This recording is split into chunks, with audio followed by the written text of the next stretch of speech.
Yeah, hi. It's been a long journey with her, really. I joined the army in 1964, so barely 20 years after D-Day.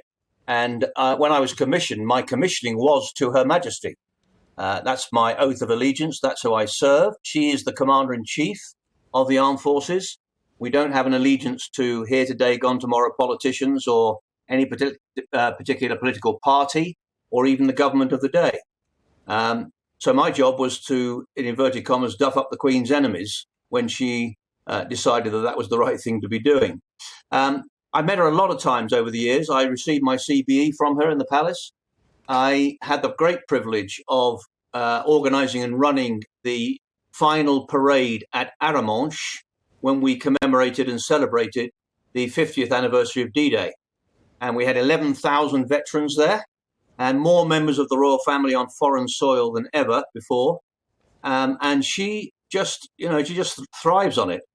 She is somebody who obviously who served herself in World War II, and she has a wonderful heart for serving military people, but particularly for veterans and the veterans of that era. So, it was a great privilege to see all of that happening. Um, she has, she bases her leadership. I mean, I know you've touched on this, but the motto or the hat badge of the Royal Military Academy at Sandhurst is serve to lead. And she has lived that out in spades.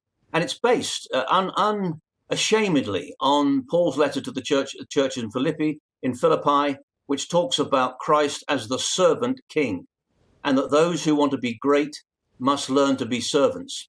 And she undoubtedly has been a wonderful servant to the military, to the armed forces, as well as, all the other aspects you've been talking about. But her service and her belief in that has been built on the rock of her personal faith in Christ and her involvement with the church, which, a lot of people don't understand. A lot of people, talk about her service and her sense of duty and so on, but you don't have that for 70 years like she did and serve in the way she did without having some pretty solid foundation.